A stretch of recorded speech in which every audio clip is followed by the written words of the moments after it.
number 2 is going to be contact based. This one's going to be a little more lengthy. So this use case is going to be, well, somebody fills out a form on your website, and not just any specific form. And we want to make sure that they get subscribed to receive marketing communications. They get set as a marketing contact. That they get assigned to the right owner based off of their location. And then they also get sent a marketing email, and the new owner gets a notification that they got assigned a new lead. Lots of different things going on in this one. But there's a lot of things in here that are important to know that you're going to want to make sure that you can automate marketing contact status and subscriptions and everything like that. So since this is all contact-based, we're going to do contact-based workflow. We're just going to start from scratch. And the trigger that we said that we were starting off with is that they submitted a form, and we'll say a specific form, because in this form, we're asking what state they're in, because that's going to determine who they get assigned as a contact owner for. So since somebody does an action like that, they fill out a form, then it gets triggered, that's an event occurrence. And in the last hug, we go over all the different triggers too. So if you want more explanation about all of that, definitely go back and watch that. But you'll see if I scroll down here, there's under forms, here's the form submission. So what I'm going to say is it'll automatically first assume that they submitted any form.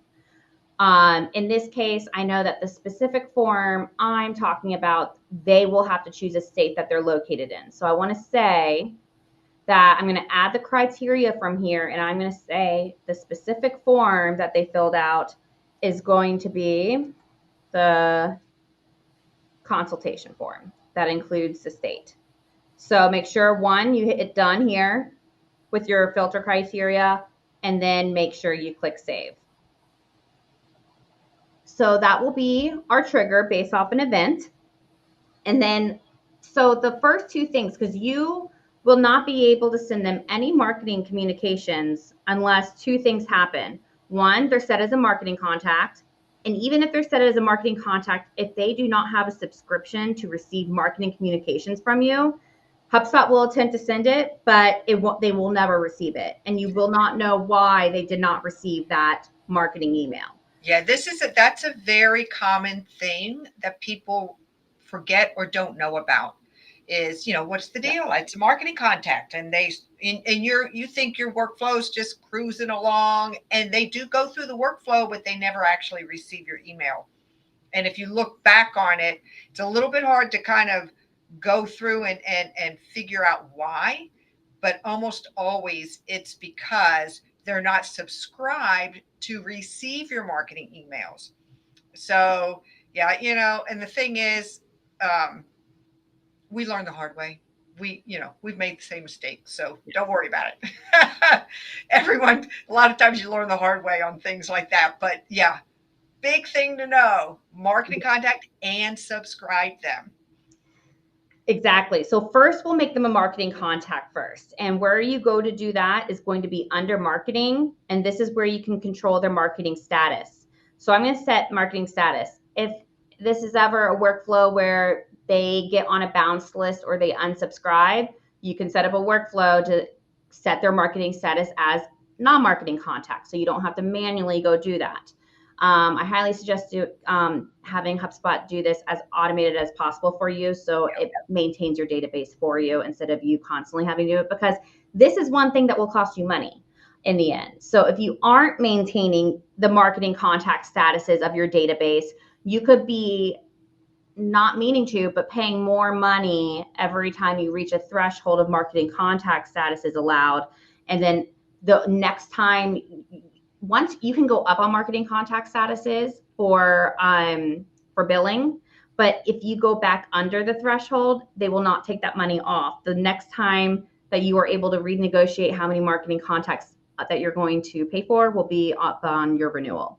So, and a lot of people don't know that either. So definitely have your workflow set up to also not only set people as marketing contacts, but also to set people as non-marketing contacts once they unsubscribe or they bounce, anything like that. They're not quite like they're retired, not doing anything with your business anymore. Anything, any of the criteria that you can think of that you wouldn't need to send them a marketing email or anything, make sure you have a workflow setting them as not marketing. Yeah. And just as a note on that, just you probably already know this, but do a list, an active list of people who are scheduled to become non-marketing, because they're not actually non-marketing until midnight on the 1st. So last night, midnight, at midnight last night, because today's the 1st, is when everyone who was scheduled to be non-marketing in April became a non-marketing contact 1st of May.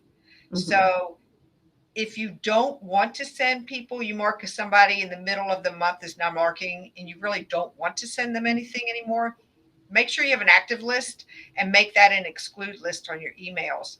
So if you've marked them as non-marketing, they're still not going to get it because they're not officially non-marketing until the 1st of each month. Yeah. And once again, if you set somebody as marketing, it officially happens immediately. It's kind of backwards.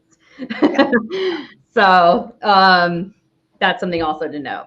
So now that we've set them as a marketing contact, the other step is we also have to subscribe them to receiving marketing communications. So we'll just click this plus button, and this is going to be updating their record. So it'll be under CRM. And then if you scroll down, you'll see manage communication subscriptions. So I'm going to click on that. I'm going to choose, and you'll see this is where you can manage your WhatsApp as well.